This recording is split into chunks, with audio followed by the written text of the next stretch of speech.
One thing to note, we are fresh out of O2 secondary, which means the O2 primary is going to drain pretty fast.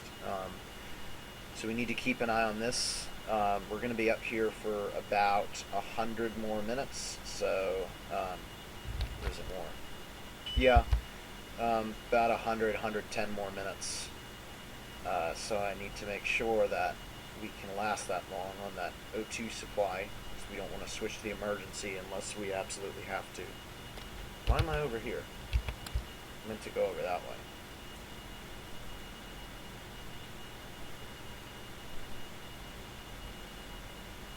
So yep, that's to note. Here's a really neat view of the periscope that I found as we were going along. We're now in a really neat attitude where you can actually see the neat slice of the Pacific Ocean towards the prograde vector, so we're looking generally east, northeast. And there's more of these cloud bands here that they were talking about, and a lot of this patchwork stuff, which looks like that life, or rather light patches of cumulus, and these seem to be converging onto a point around here. So I'm not sure what that's about. And this looks like North America, right there. Okay, here it comes, the moment we've been waiting for. We're going over the southwest now, and we're going out to the Colorado River. This is our area of target right here that we're going to be looking at in just a few, maybe another minute or so. We're going to be able to see it. So we're looking for, there's the intersection, that's a little bit further along. Are waters of Colorado River visible where they flow out into the upper Gulf of California? Looks like Bandicam jumped the gun on me real quick. Wait a minute, why do I have a 5-minute time when it's supposed to be a 9? That's why. It's because it didn't line up. Alright, so here it comes. And it would actually look like the answer is yes. I can see a lot of looks like greener, saltier, I don't know, shallower sediment kind of stuff, maybe sandstone deposits or whatever. I can't quite see the river itself, but I can definitely see where it comes out over here. So it would look like the answer is yes. You can actually see the deposits.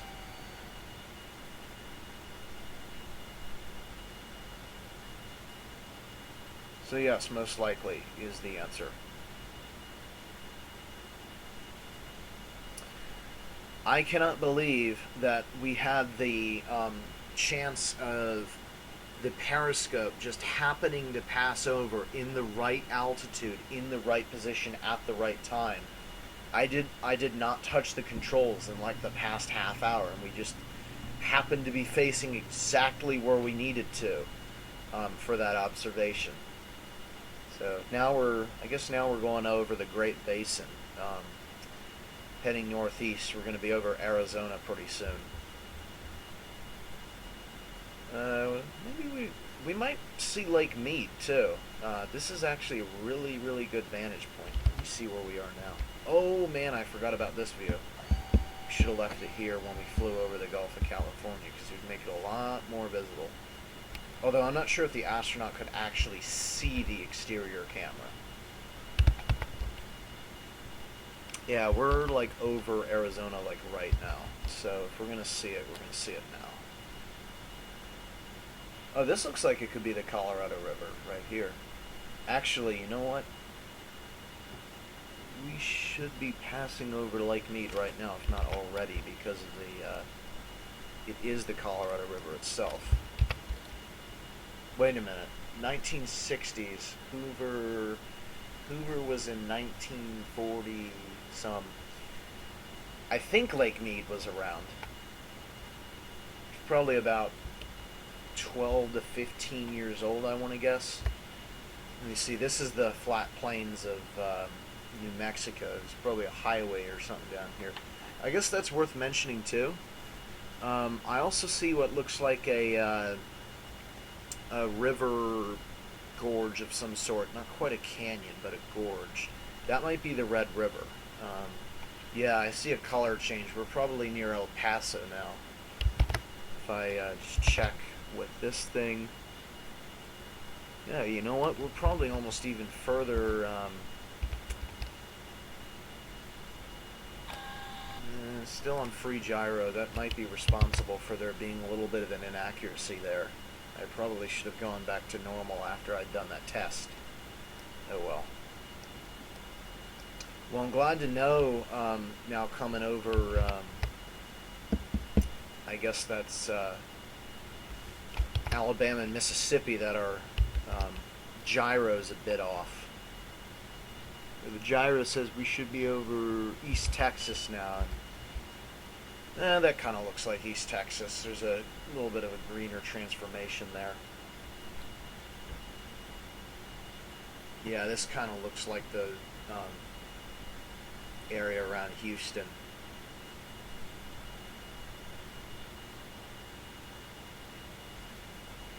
Look at these views. This is, I wonder what this is, though. There's no way that's the edge of the atmosphere. I'm actually curious to know what is caused. Okay, never mind. It looks like there's some surface tile rendering issues. I'm glad the real astronauts didn't have to deal with that. What the heck is that thing down there?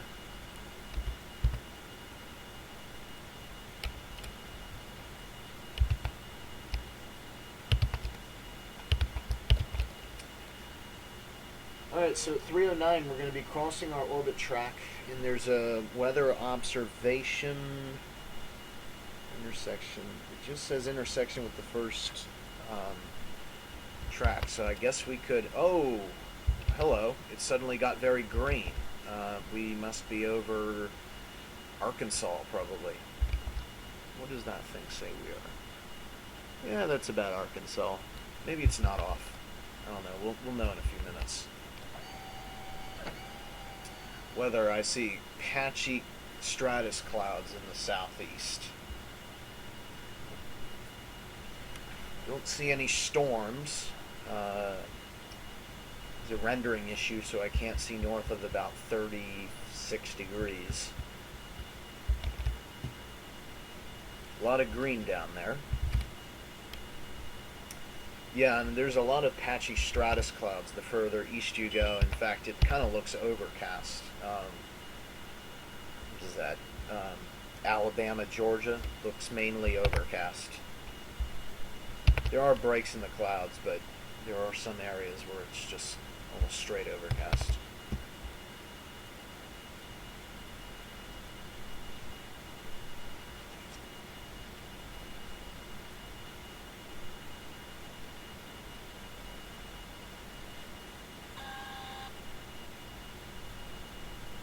So at 3:16:40, I think, is a communications change.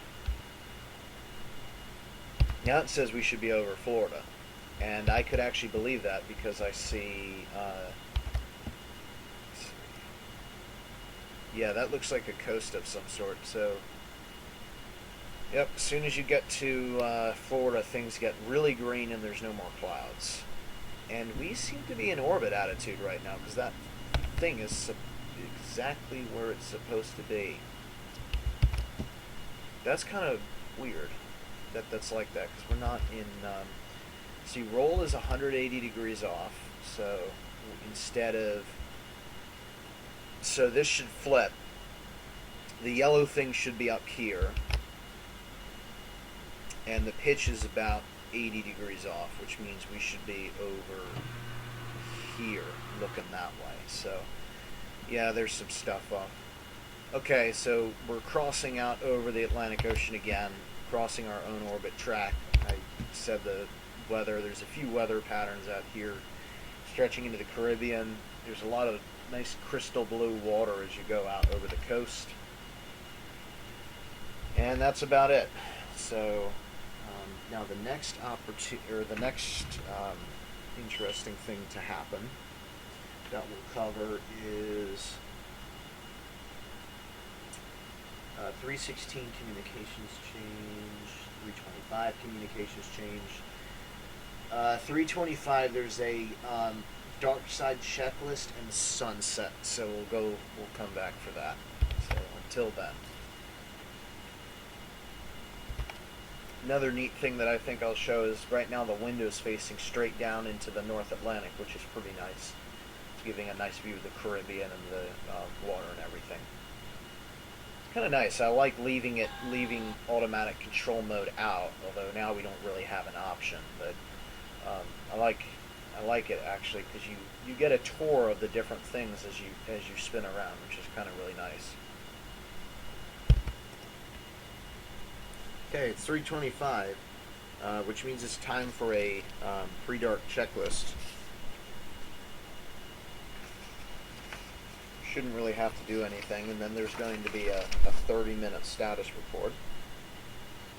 So for reference number 14, should check that the flashlight's readily accessible. Tell me what I have to do.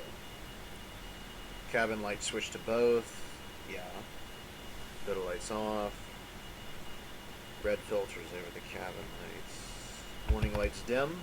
They are. Thruster warm-up procedure.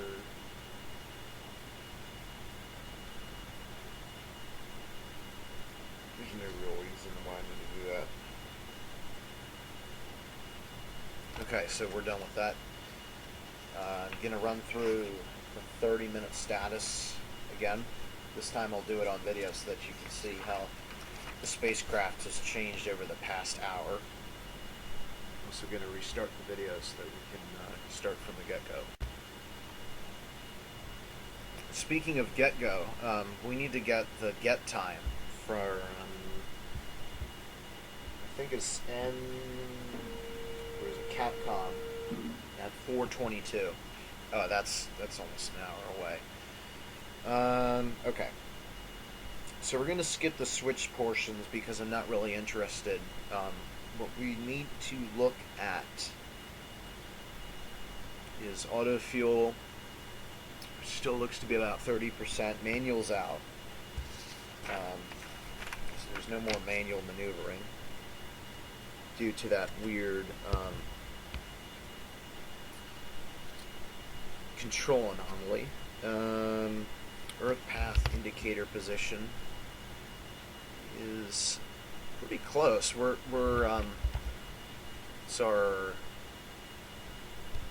yaw is 190 degrees, so we're about 10 degrees off. And of course, the roll means that this isn't where it should be normal. Retrosequence time, we need to check that. Okay, that's still 4:32. That's good. Cabin pressure is 5 psi. Cabin air temperature 75 degrees. Suit temperature is 70. Suit pressure 6 psi. I hate psi. We're out of the secondary oxygen supply, and the primary shows about 58%. And we're just going to check all the DC voltages now. So it's about 24, 24, 24, 24, 24, 24, 24. Good. So that one, DC is perfect. So we can check AC, fans, 150, standby 150, 150, 150, 150. Good. That one is all set.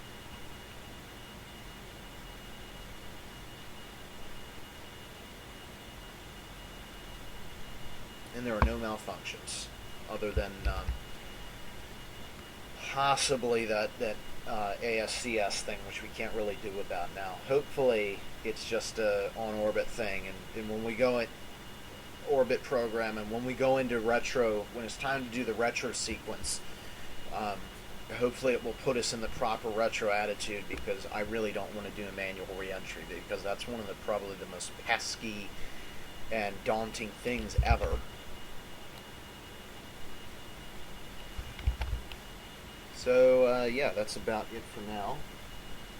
The next event is at 3:32, the sunset, and that's about 2 minutes away. So, oh, well, that's perfect. We have a excellent opportunity to view it.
At 3:30, there's a communications change.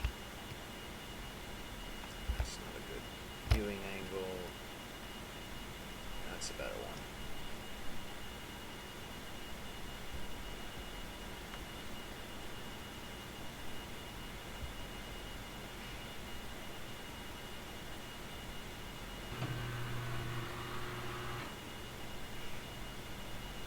The annoying thing is, in real life, you'd have to put this thing on, which makes it very hard to see everything. But in the case of the sun, it's just so much brighter in real life, so we don't have to worry about that.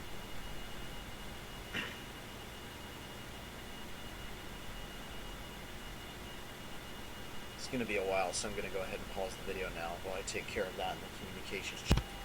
And here is the sunset as promised.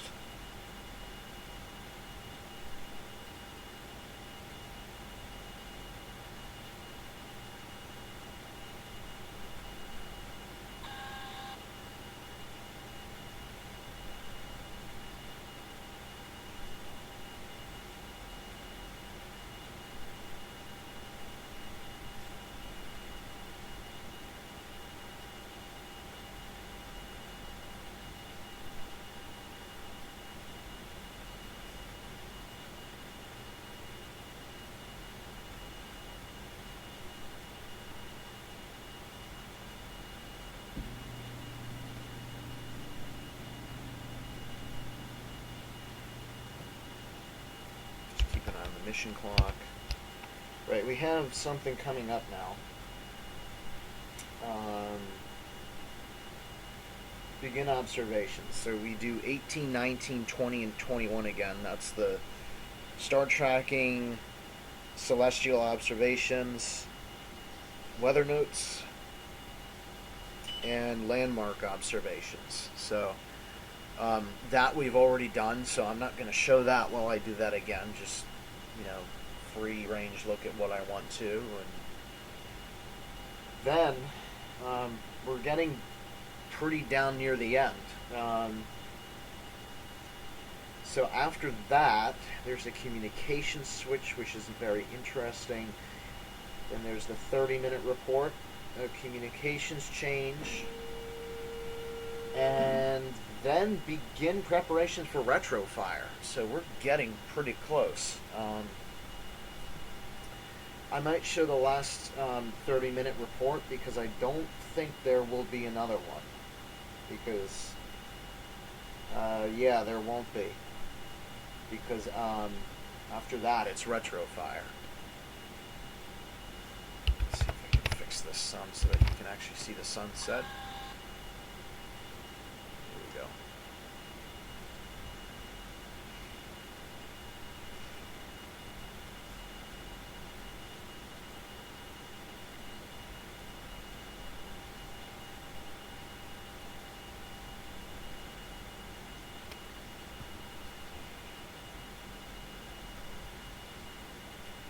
So for the star tracking, there's actually a star navigation device. It says the device may be used to determine what stars are visible and when spacecraft position and altitude are known. It has a dual sliding scale for setting in CET and degrees of pitch. Window on the scale then shows the stars which will be visible through the spacecraft window. That's pretty neat. Oh, I see. So rather than having to guess which constellation I'm looking at, I can use the thing to actually determine. I thought it was a device used for, like one of those modern-day star trackers that are used on board satellites for attitude determination. But I guess it's just a little fancy tool, kind of like an advanced star chart.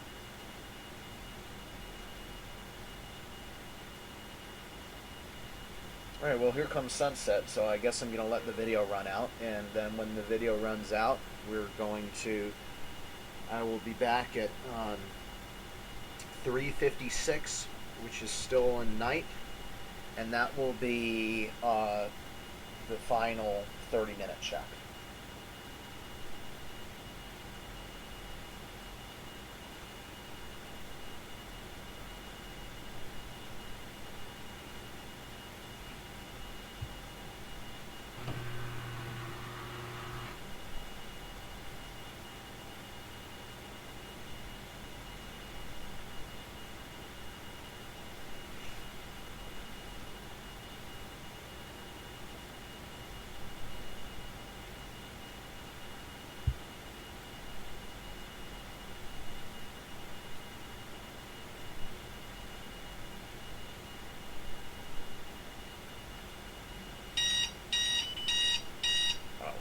That was early.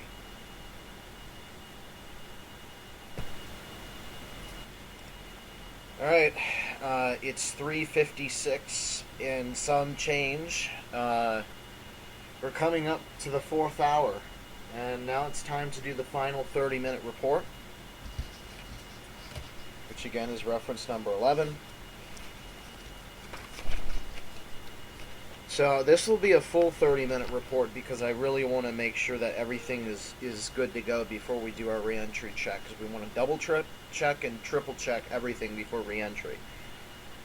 Squib switch is to arm, auto retro jettison is to arm, ASCS still fly-by-wire, RSCS is rate command, gyro is normal, manual fuel handles are all pushed.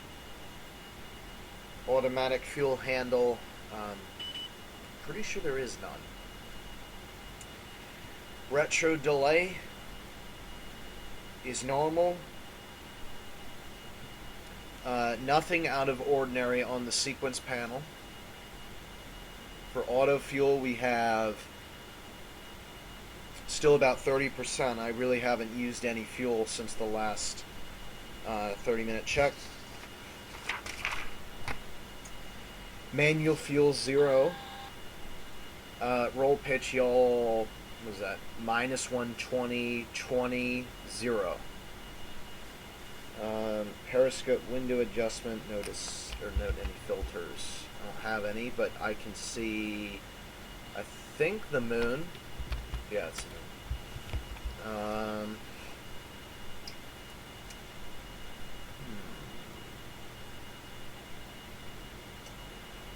Earth path indicator is a little bit into space, maybe about 20 degrees or so.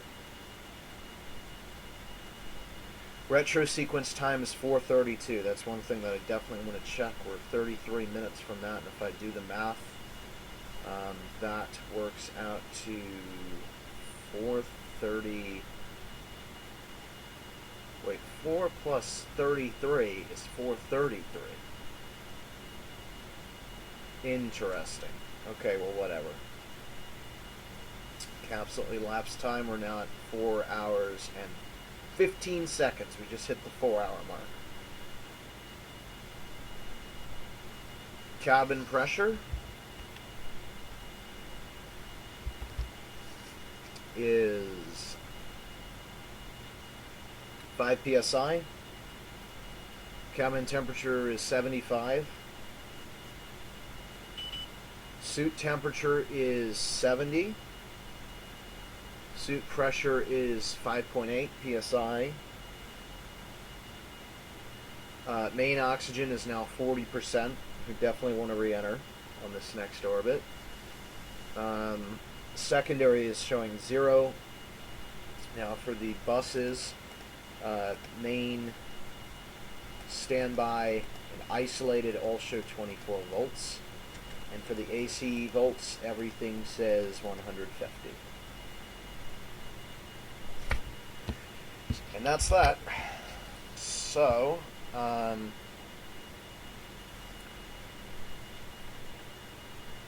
the things that remain, at 4:05 is a communication switch from UHF to HF. That's nothing major. Sunrise happens at 4:14. And at 4:15, retrofire preparations begin. So, I will bring back the video at 4:14 for the sunrise. So I will see you guys then.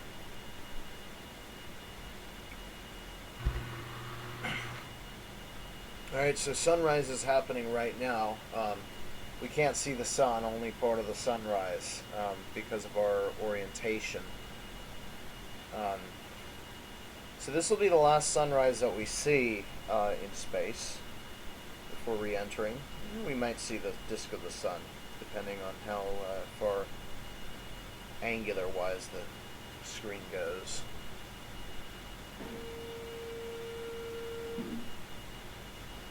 I'm guessing it's probably somewhere in here, so we may or may not see it. Anyhow, it's 4:14. which means sunrise. And this is it. From here on out, we're getting ready to leave. Beginning of the end of the mission, I guess you could say. Well, I guess the sun's up now. It's not visible. That's okay. We've seen plenty of sunrises and plenty of sunsets. Keeping an eye out for that outer corona, but I didn't see it. Because it's Orbiter, obviously. Okay, here it comes. 4 minutes, 15 seconds. It just says, begin preparations for retrofire. So, I don't know what that means. It just says radio HF and optional control mode. So, I'm in whatever I want. And there is an alkyligeric test, which I kind of want to do a little bit of just to warm up the thrusters because, well, actually, yeah, we want to warm them up because if we don't, and we don't get a turnaround during retro, then there could be a problem.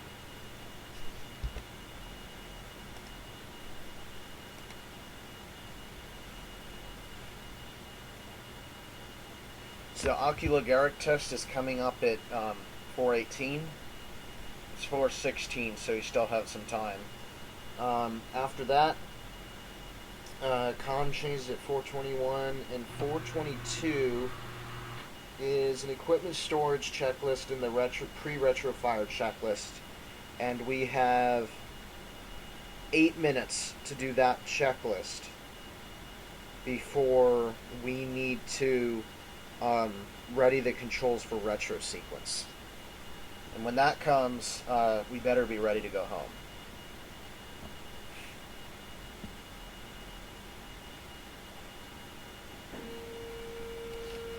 See if the sun is visible yet. Oh, yeah, there it is. It's just now come into view. So, from what I can tell, the area of the Pacific Ocean is pretty much cloudless. That there might be a cloud, but I can't tell from this crazy angle. Alright, so there's really not anything to do.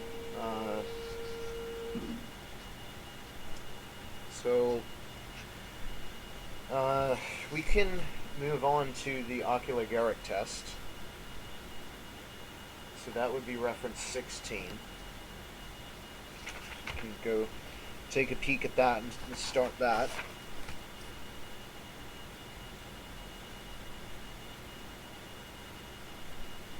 So yeah, it says to issue fly-by-wire roll commands, which are kind of difficult because we don't have manual fly-by-wire thanks to our manual controls being out. But basically what we're going to do is a pitch, a roll, and a yaw in each of the same axes. So, we're going to roll left, roll right. Oh, this is all you get rolls. What's the point of that? So it's a left roll, a right roll, a right roll, a left roll.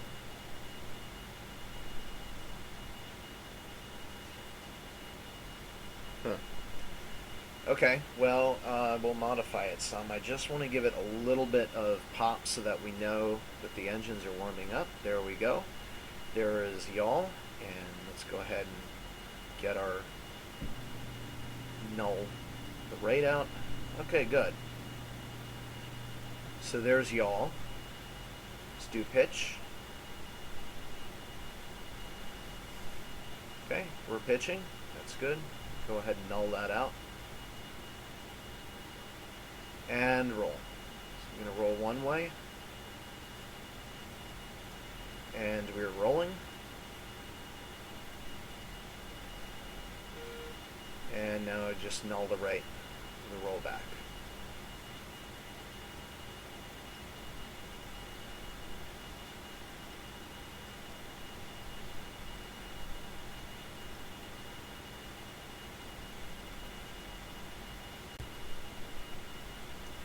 Another end of video, but we got all the tests done that I wanted to do.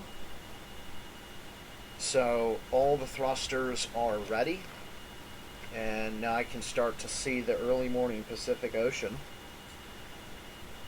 And that time was supposed to be 4:18, yes, so 4:19.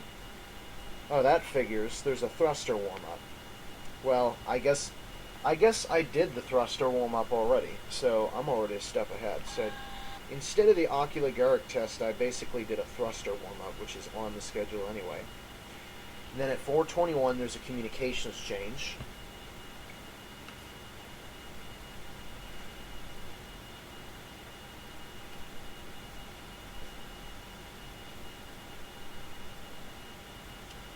And then the stowage checklist. We're getting really close. All right, we got a, I think it's a very round number, 4:30. Everything needs to be ready for the turnaround at 4:30.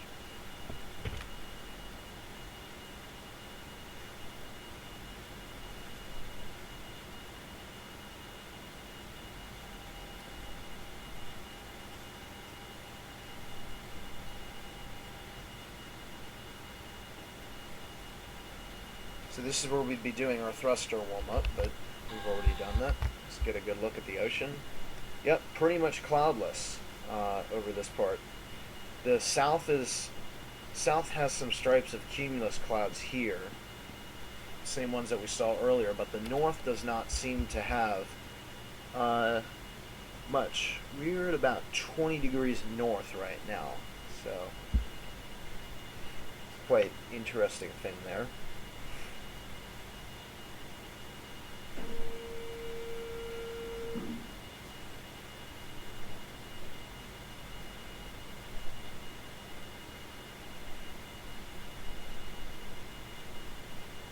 I like how we don't have a ground track map, and between this gyro and my knowledge of the outside, I'm able to tell pretty much where we are of the Earth.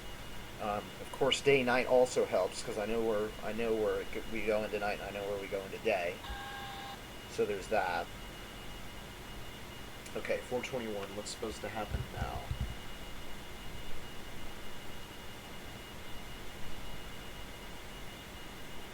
Communications change. We go from HF to UHF high. And at 22 is the equipment storage checklist. So that's number 6. Get ready for that.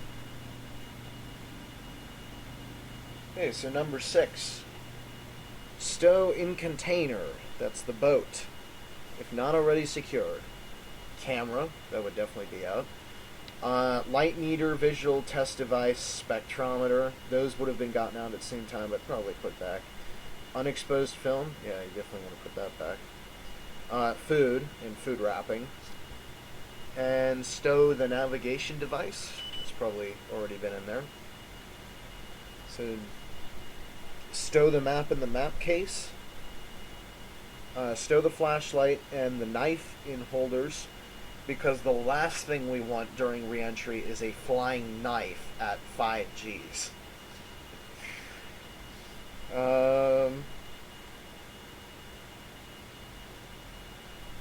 Stow securely in suit or have accessible. Scissors. Flying scissors at 5 Gs isn't probably very safe. Let me keep an eye on the time. Retrosequence contingency. Sunrise. Alright, let's move with this. Store and waterproof bag, microfilm, viewer. Oh really, the pocket knife should be accessible. Watch, 4, 6 injectors, microfilm viewer, glasses, exposed film, and pliers. Alright, retrosequence checklist. Equipment is stored. Control system check. I already did that thruster warm-up. Emergency retrosequence fuse switch number 1. Where is emergency retrosequence? That's retro manual. Yep, that's number one. That's exactly what we want. Clean Metro switch number one. Transmit switch UHF. Yeah, we're UHF. Retro manual fuse switch. That's it, number one. Restraint device. Yeah, we want to make sure that we're strapped in. Check, cross, check out. Attitude. Time check. Flight continues, return item 3. Why are we checking attitude? The retro attitude sequence has not begun yet. 425 is nothing special. Okay, so it's time now. Time to get in reentry attitude, and I assume that the ASCS is going to do this for me, but it's not a bad idea to try and do it beforehand in case something goes wrong. We need to be in position and ready for retrosequence at 4:30. That's all control switches over here to the left.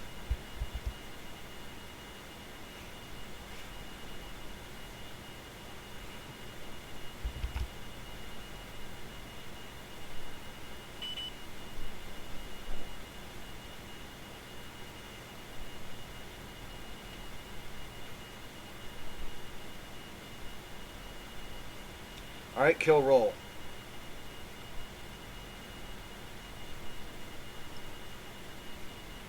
And now y'all.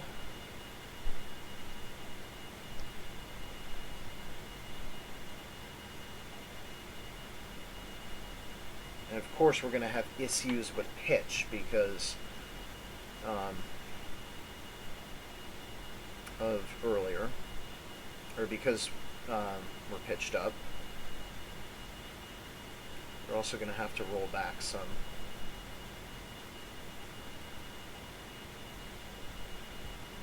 Alright, let's go ahead and kill y'all.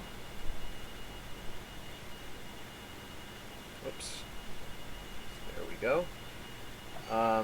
Roll.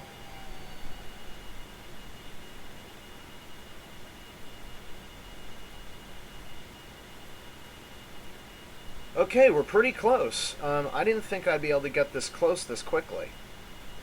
That's good. So we're pretty much going to be in retro attitude already. And pitch. Is this the right way?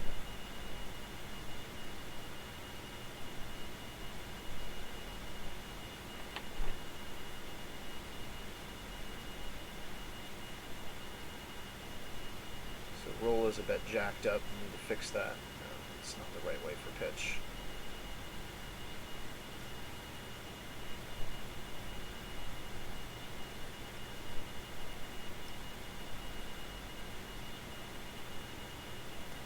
Fix y'all up before it gets jacked up and just stop everything now. Alright.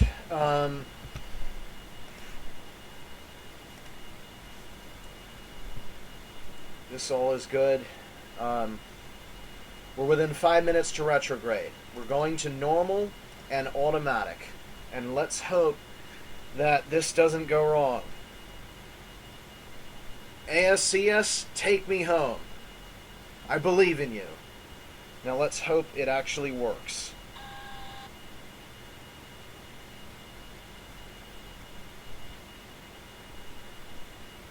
Right now everything looks pretty good. Landing bag should be on auto. Just double check everything, make sure everything is set. Everything had better be set. Actually, hang on a second. We're not in retro. Yes, we are in retro attitude. Never mind. Or are we?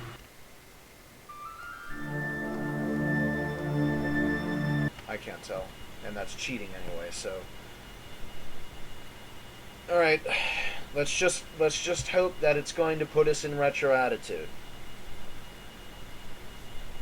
I hate saying let's just hope, but we really don't have any other choice. There was the end of that video. It's doing something with us. I don't know what it's doing. Pitch looks good. Roll looks good. Yaw needs to fix itself.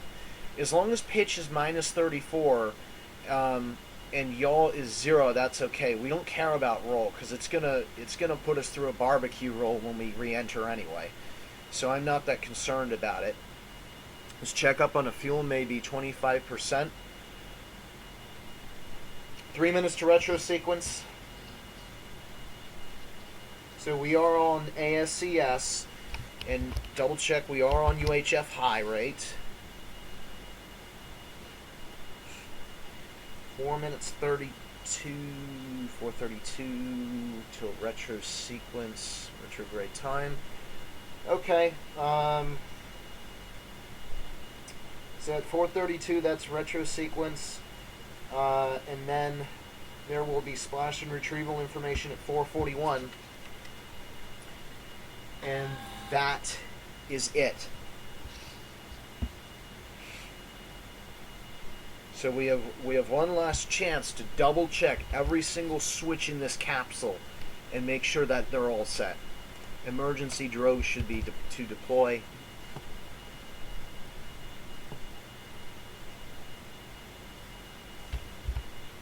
Let's keep the auto, that's fine. Landing bag should be automatic. Good. Auto retro. Good. Launch ready. Okay. Light test. Yeah, let's do a light test real quick. Good. Okay, we're now less than 2 minutes from retro sequence. Oxygen's looking good, but we got to get out of space. 20%. Cabin pressure, cabin temperature looking good. Same with suit temperature and pressure. Check our DC voltages again. Make sure we're not going to run out of power when we're out there. That's good. Check the AC voltages. All AC voltages are good. All of these switches are set correctly. Okay, I think we're ready. Now we just have to hope that the ASCS is going to do its sweet magic and bring us down magically. If not, we're going to have a heck of a time trying to play Lunar Lander.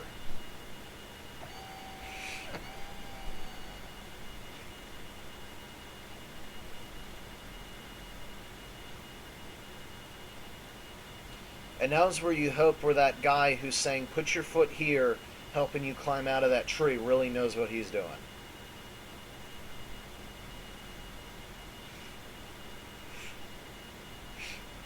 "40 seconds to retro sequence.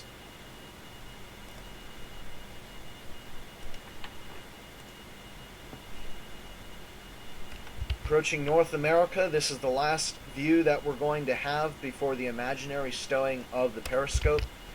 Here's a picture that we have of the camera of our final destination, the Pacific Ocean. Alright, I'm done with the periscope, so I don't know where the switch is, but periscope retract.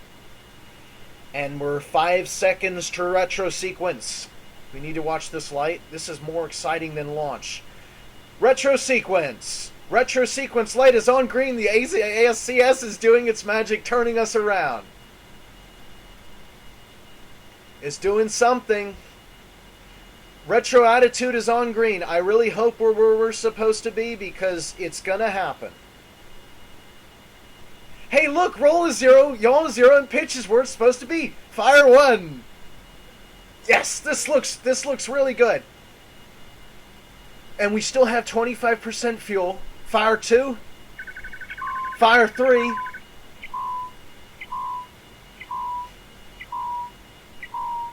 And we should be getting... Yes, the fire retro is on green. And I have auto retro set to jettison.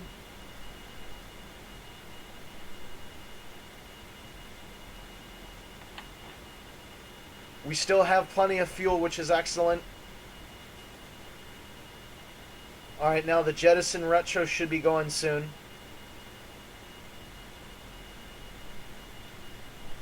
When is that supposed to go? Let's see, 41 is the splash and retrieval. Yeah, so by 41 for sure. Hopefully it'll just deploy itself.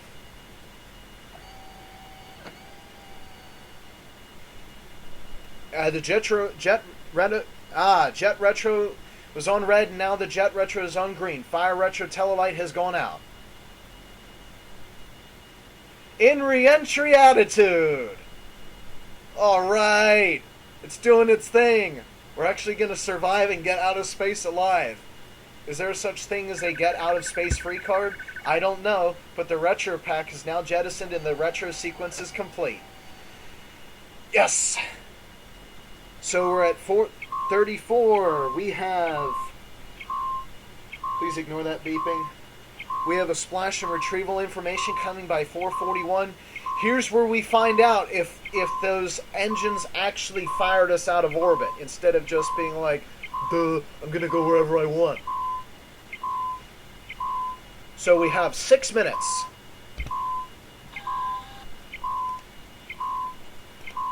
Control systems check. Control fuel appears to be roughly 20%. Still okay as long as we don't use more. All DC batteries are reporting 24 volts. All AC generators are reporting 150 volts. All cabin and suit environment controls are good. Oxygen is getting awfully low. We have 18% left. As long as we are on a safe re-entry ballistic flight path, we should get re-entry before we run out of oxygen, which is always a very nice thing. When we get down to 20,000 feet, we're going to pull that snorkel valve and just suck all that free air right back into the capsule.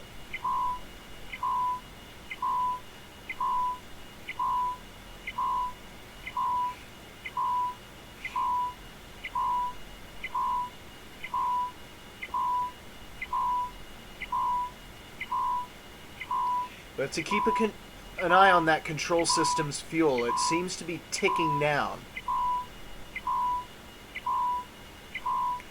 Alright, we should be getting a report within about 5 minutes.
We are now 4 hours and 37 minutes into the mission. We're now over North America. We're waiting on the re-entry predictions to show that we're going to survive and make it to the ground.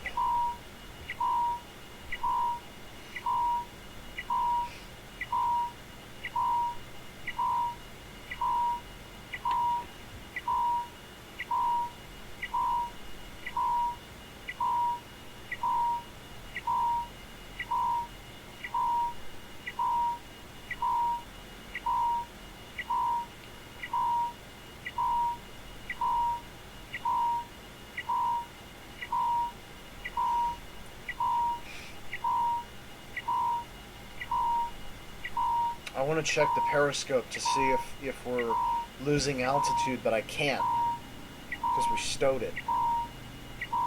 Oh, but I can check out the window, but you know, all I'm looking at is space. That doesn't help any really.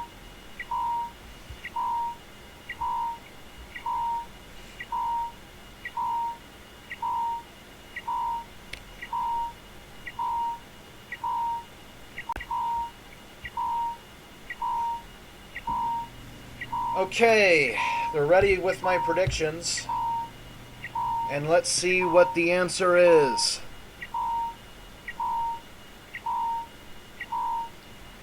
Yes, we are definitely on a re-entry track. We just need to make sure that we're going to re-enter before we hit Africa. Now, they would be doing this on the ground, but I don't have a ground control, so let's figure out how far we are from Africa. So assuming these delineations are, what is that, 1, 2, 3, 4? So if that's 120, then that's 186, no, maybe 10 degrees? 75, 85, 95, 105, 115, 120. Yeah, that's probably it. So 10 degrees. So we have 10, 20, 30, 40, 50, 60 degrees of safety, at least. Oh, shoot. Nope, that's the wrong one. 60 degrees of safety. Now, 60 degrees from now, that would put us right about at our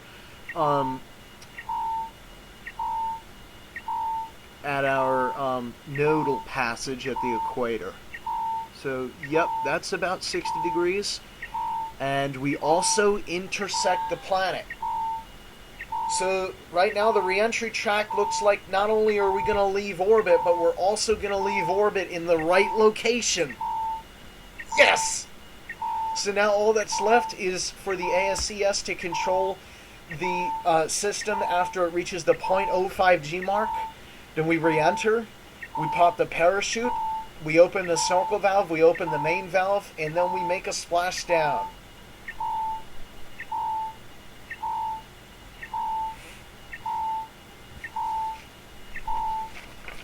I've now reached the end of my flight plan. So now we just have to wait for the 0.05 G.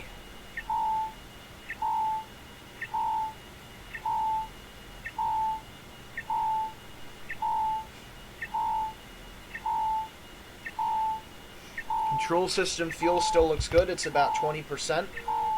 Retro warn light is illuminated as it should have been.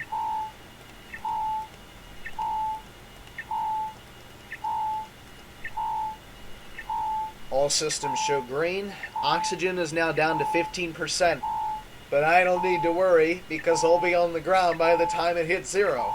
Or burned to a crisp, but that's a different story. All of our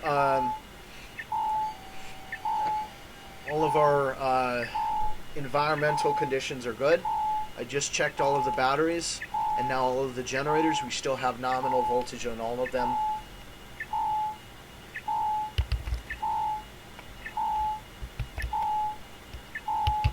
I want to look down, but I can't. Right, so we're now almost over Florida, so we're pretty much in a safe point. So we could re-enter now, or we could re-enter, however long it takes. So we're ready, and we're gonna wait for that 0.05 G mark. And I really wish that beeper would shut up because it's so. Actually, I can kill it. It's unrealistic too. The real thing did not have this.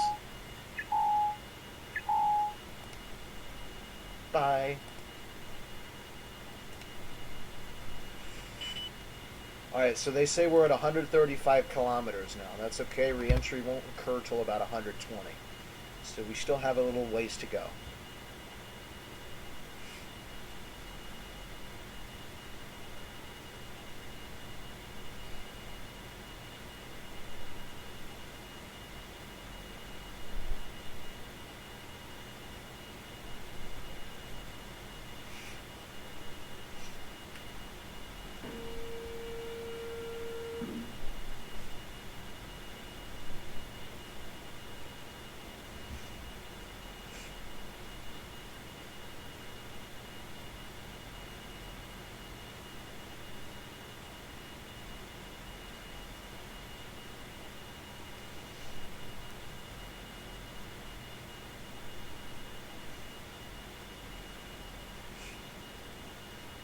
I don't know what to say.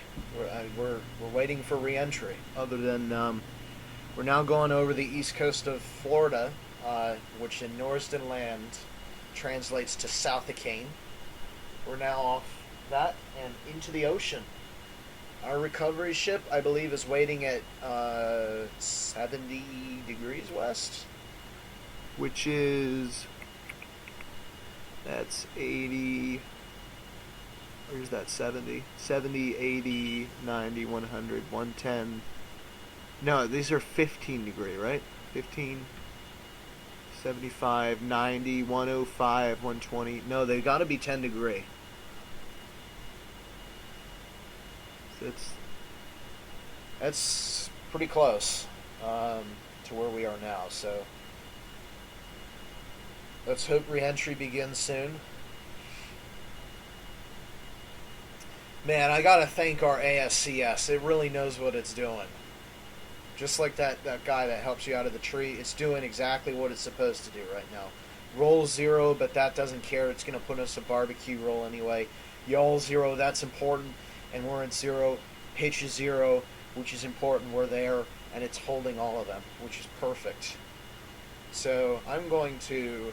If this were real life, I would have run up to the people who designed that system and give them a big hug. Be like, thank you for protecting me on this mission. Your system was awesome. T plus 4 hours, 46 minutes.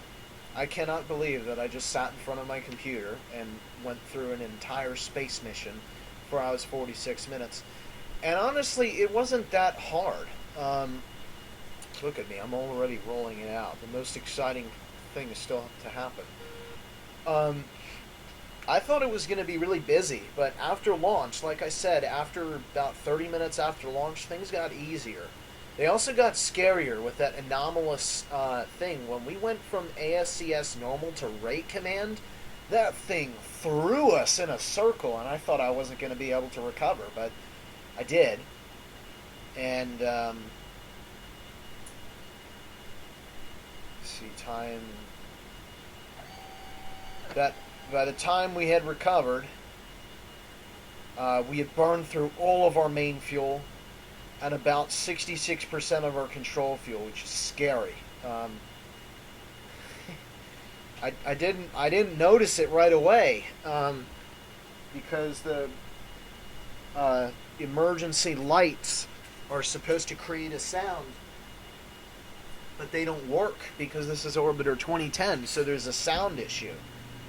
And because of that, you can't hear anything, and that can be a pretty bad thing.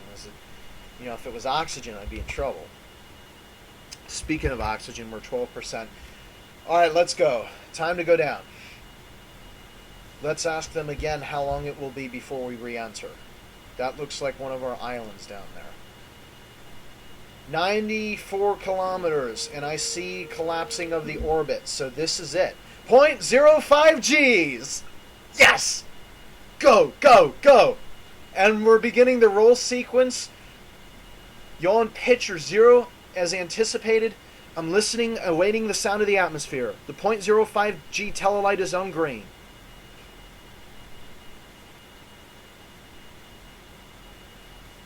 I think I hear air. Control fuel still well at 20%. Oxygen now down to 10%. All other environmental controls are okay. I'm doing a last minute check. All battery voltages are good, and all AC generator voltages are good.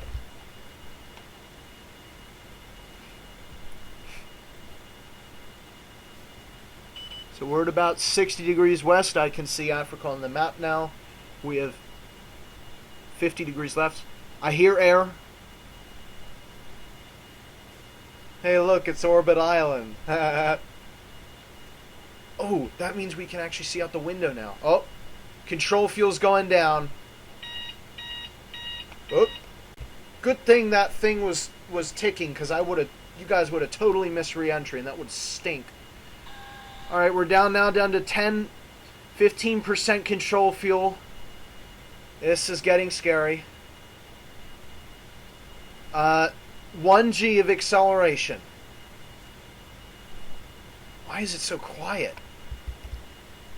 Getting a nice view of the North Atlantic now. A nice scary view.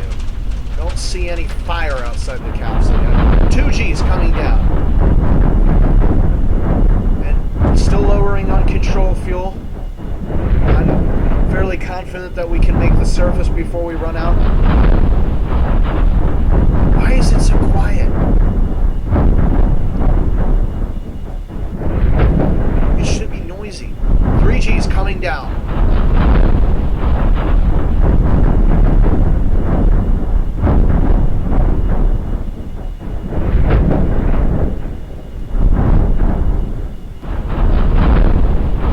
G's coming down.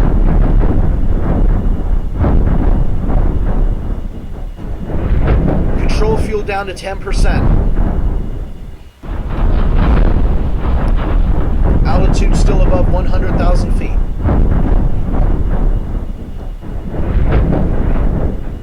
Six G's coming down. This is about as high as it got on our Beach 5 Part 2 test. The successful one anyways. Attitude is stable. Control fuel down to about 5%. 5G's heading down.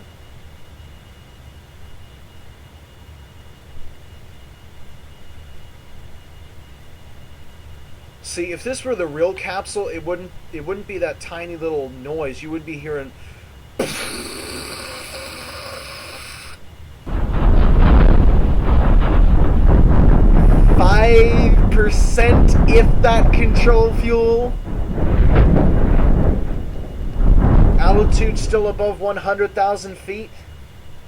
I really hope we're gonna not need control fuel after this. 4G's coming down. Because if we do,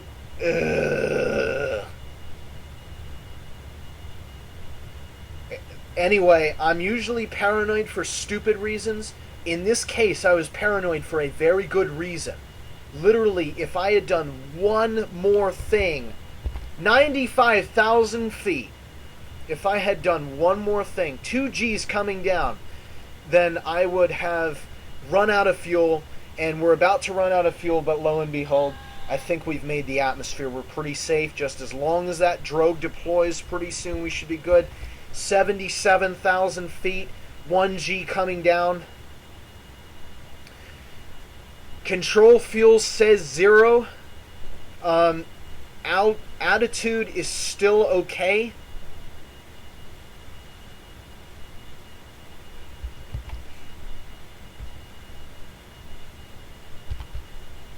Oh, jeez.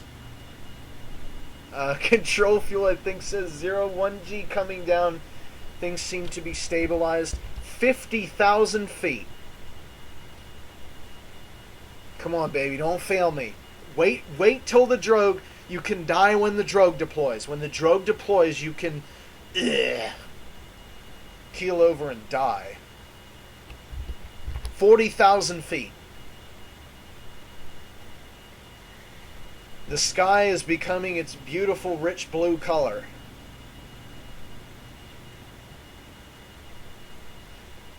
Pitch is 90 degrees. Roll is capering a bit. 30,000 feet, awaiting drogue deployment.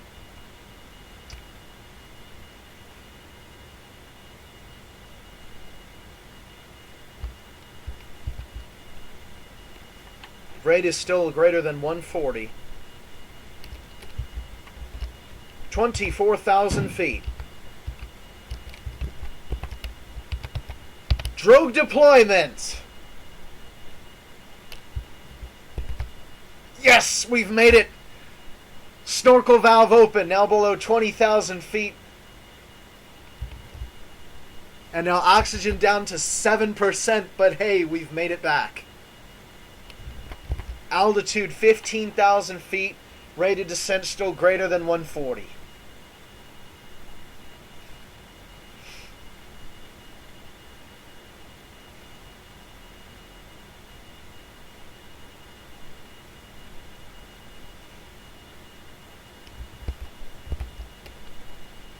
Altitude is approximately 11,000 feet, awaiting deployment of the main parachute. Main parachute deployment. Rate is now 40. The main telelight is on green and the landing bag is on green. All systems are go. And at 4 minutes 55 seconds, everything shows report for a safe splashdown. I can't believe it. We actually survived our first trip into orbit. We orbited the Earth 3 times, right? 4 hours 55 minutes. That would have been 4 hours 30 minutes. Yes, we made 3 complete orbits of the Earth for the very first time in Norsden Land. Rate 35. Nearly ran out of fuel in the first 10 minutes. Was able to still do almost every test despite the ASCS mode derping around because of orbiter complications. 7,000 feet and other such things. But as it has turned out, everything, when it came time, the ASCS did exactly what it was supposed to do. It turned us around, and those retros, they did their retro thing, got us out of orbit, put us in a pretty good place, albeit we're not near the recovery ship. That's going to be 10, 20, 30, 40... Oh, come on, we have to be further west than that.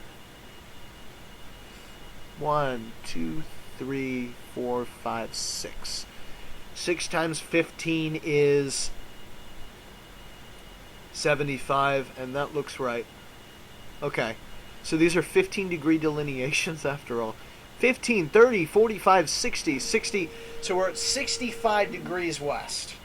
And I think the ship was at 70. So it could be a little bit. That's okay. The snorkel's open. The weather looks great. I'm not concerned. I mean, we could just sit here for some time. Not a problem. We're quite a bit farther east of Orbit Island, though, I must say. But like I said, yeah, everything coming down, the .05G, the roll, the main, the landing bag. Hopefully the rescue aids will go too. But, oh my gosh, we literally came down to the wire. We were so close to running out of fuel. Oh my gosh. Like, I cannot stress this enough. 4,000 feet. Rate is 35. I cannot stress this enough. Usually I'm paranoid for very bad reasons, but when I was paranoid about making control movements and saying, we're not facing Orion now, or seeing the sunrise, when I was like, it just happened that we went in front of the sunrise. I didn't touch the controls, because if I had, we would have run out of fuel, and we would have been in big trouble, and we would have had a completely different outcome.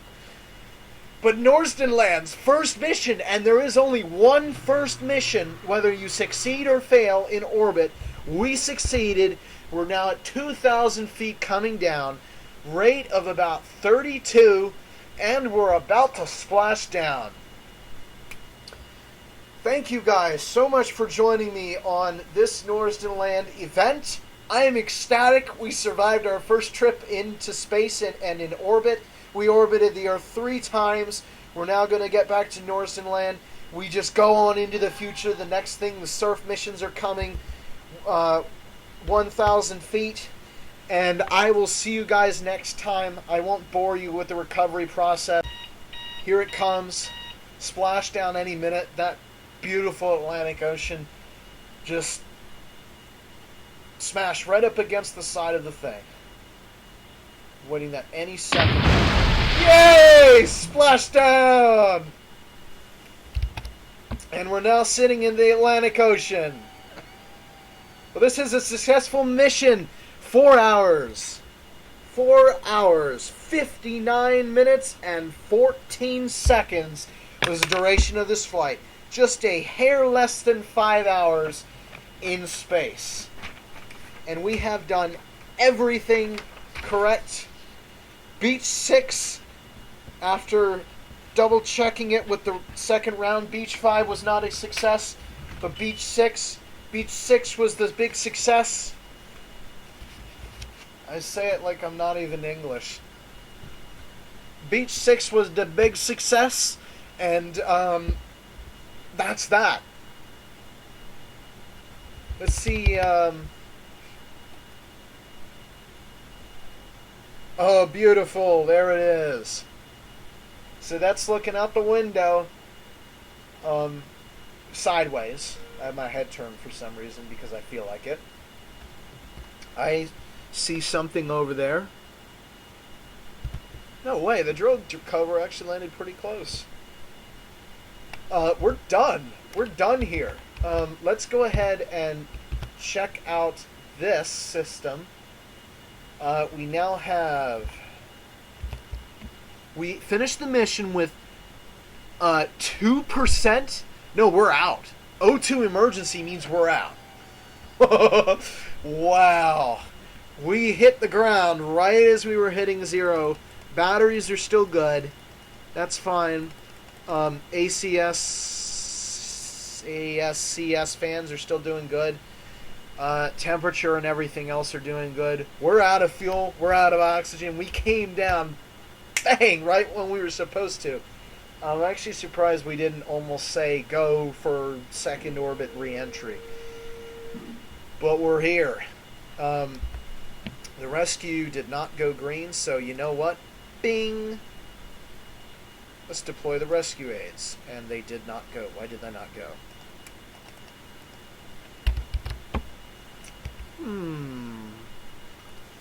Let's try that. There was a, I don't care. I mean, they don't have to go, but there seems to be a problem with the rescue aids. They should have gone. Now let's see if we can... Rescue aids. Let's try bus B. Come on. Well, those are emergency. Where's the normal rescue aids?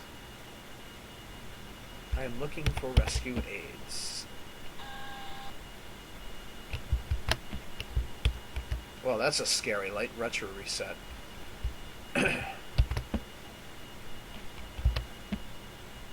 Here we are. We're done. Everything was a success. Here's a picture of our capsule sitting in the Atlantic Ocean. You can kind of see the water is, forgive me, crystal clear. So you can see the how the bag is actually underneath the water. We're sitting there in the water right side up. There's our parachute module, and the drogue chute cover was somewhere around here.